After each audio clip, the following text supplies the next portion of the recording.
வணக்கம் ஃப்ரெண்ட்ஸ். இந்த வீடியோல டிஎன்பிஎஸ்சி குரூப் 2 2ஏவுக்கான பொதுத்தமிழ் வினாவிடை பார்க்கலாம். வீடியோ பார்க்கறதுக்கு முன்னாடி நம்ம சேனலை சப்ஸ்கிரைப் பண்ணாதவங்க மறக்காம சப்ஸ்கிரைப் பண்ணிக்கோங்க. அதோட பக்கத்துல உள்ள பெல் ஐகான் பட்டனை கிளிக் பண்ணிக்கோங்க. அப்பதான் நான் போடுற வீடியோ அடுத்தடுத்து உங்களுக்கு வரும்.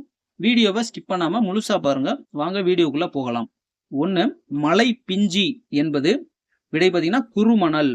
அடுத்து குமரி மாவட்டத்தின் பழைய பெயர். இதுல விடை பார்த்தீங்கன்னா நாஞ்சில் நாடு. அடுத்து கலிங்க நாட்டின் தற்போதைய பெயர் விடை பார்த்தீங்கன்னா ஒடிசா. அடுத்து தமிழ் மொழி என்பது விடை பார்த்தீங்கன்னா இரு பெயரிட்டு பண்புத்தொகை. அடுத்து இரவும் பகலும் என்பது விடை பார்த்தீங்கன்னா எண்ணும்மை. அடுத்து கல்வியில் பெரியர் கம்பர். இதில் பயின்று வந்துள்ள வேற்றுமை விடை பார்த்தீங்கன்னா 5ஆம் வேற்றுமை. அடுத்து நல்ல மாணவன் என்பது விடை பார்த்தீங்கன்னா குறிப்பு பெயரெச்சம். அடுத்து கடி விடுது. இச்சொல்லில் கடி என்பதன் பொருள் விடை பார்த்தீங்கன்னா விரைவு. அடுத்து செம்மொழி தமிழாய்வு நிறுவனம் சென்னையில் நிறுவப்பட்ட ஆண்டு விடை பார்த்தீங்கன்னா 2008 மே 19. அடுத்து உயிரளபெடையின் மாத்திரை. இதுல விடை பார்த்தீங்கன்னா 3 மாத்திரை. அடுத்து வல்லின உயிர்மெய் நெடில் எழுத்துக்கள் விடை பார்த்தீங்கன்னா 42. அடுத்து தமிழில் கலைக்களஞ்சியம் அடிப்படையில் அமைந்த நூல் விடை பார்த்தீங்கன்னா அபிதான கோஷம். அடுத்து சங்க காலத்தில் நிலம் எத்தனை வகைகளாக இருந்தது? இதுல விடை பார்த்தீங்கன்னா 5. அடுத்து ஓடி கூடி இச்சொற்களில் அமைந்துள்ள யாப்பிலக்கணம் விடை பார்த்தீங்கன்னா எதுகை. அடுத்து முதல் சொல்லின் இறுதி எழுத்து அடுத்த சொல்லின் முதல் எழுத்தாக அமைவது விடை பார்த்தீங்கன்னா அந்தாதி. அடுத்து கண்ணே மணியே முத்தம் தா குழந்தை பாடலின் ஆசிரியர். இதுல விடை பார்த்தீங்கன்னா கவிமணி. அடுத்து கட்டி கரும்பே முத்தம் தா இத்தொடரில் உள்ள கட்டி கரும்பே என்பதன் இலக்கணம் விடை பார்த்தீங்கன்னா உருவகம். அடுத்து நிலா நிலா ஓடிவா குழந்தை பாடலை இயற்றியவர் விடை பார்த்தீங்கன்னா அழ வள்ளியப்பா. அடுத்து பச்சை கிளியே வா வா குழந்தை பாடலின் ஆசிரியர் விடை பார்த்தீங்கன்னா கவிமணி. அடுத்து பச்சை கிளியே வா வா இப்பாடல் வரியில் வா வா என்னும் தொடர் விடை பார்த்தீங்கன்னா அடுக்கு தொடர். அடுத்து மகாபாரதத்தின்படி துரியோதனன் பீமன் இவர்களுக்கு கதாயுதம் பயிற்சி அளித்தவர் விடை பார்த்தீங்கன்னா பலராமன். அடுத்து அஞ்சுகம் என்ற சொல் எதை குறிக்கும்? விடை பார்த்தீங்கன்னா கிளி. அடுத்து தாய்மொழி என்பது தாய் குழந்தையிடம் பேசுவது. தாய்மொழி என்பது தாய் குழந்தையிடம் பேசுவது. அடுத்து கல் தோன்றி மண் தோன்றா காலத்தே வாளோடு முன் தோன்றி மூத்து பிறந்த மொழி எனும் தொடர் உணர்த்துவது விடை பார்த்தீங்கன்னா தமிழின் பழமை. அடுத்து 2ஆம் வேற்றுமை உருபு விடை பார்த்தீங்கன்னா ஐ. அடுத்து வனப்பு எனும் சொல்லின் பொருள் விடை பார்த்தீங்கன்னா அழகு. அடுத்து காலை மாலை இதில் பயின்று வருவது விடை உம்மை தொகை.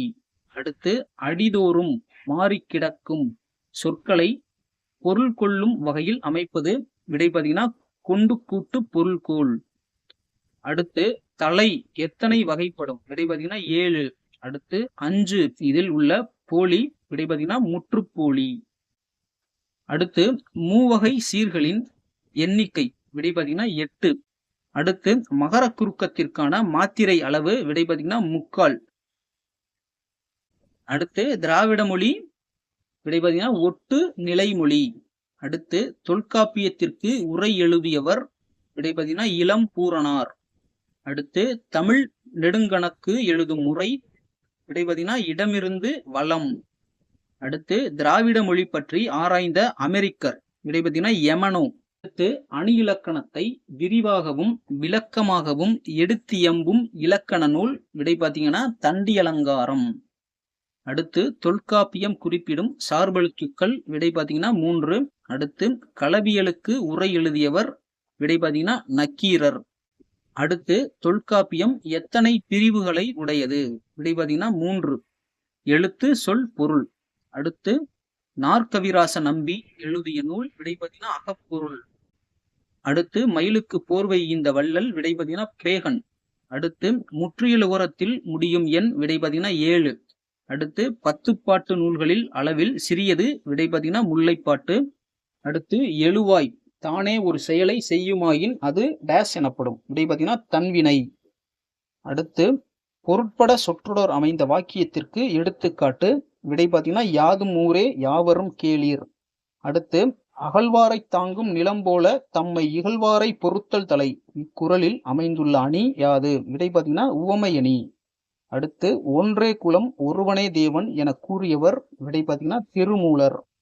அடுத்து காலை மாலை உலாவினிதம் காற்று வாங்கி வருவோரின் காலை தொட்டு கும்பிட்டு காலன் ஓடிப்போவானே என பாடியவர். விடை பார்த்தீங்கன்னா தேசிக விநாயகம் பிள்ளை. அடுத்து வேற்றுமை புணர்ச்சியில் வல்லினம் வர நகரமை டேஸ் ஆக மாறும். விடை பார்த்தீங்கன்னா டகரமை. ஓகே ஃப்ரெண்ட்ஸ், இது மாதிரியான வீடியோக்கள் தொடர்ந்து பார்க்க நம்ம சேனலை மறக்காம சப்ஸ்கிரைப் பண்ணுங்க. வீடியோ பிடிச்சிருந்தா லைக் பண்ணுங்க, கமெண்ட் பண்ணுங்க, ஷேர் பண்ணுங்க. தேங்க்ஸ் ஃபார் வாட்சிங்.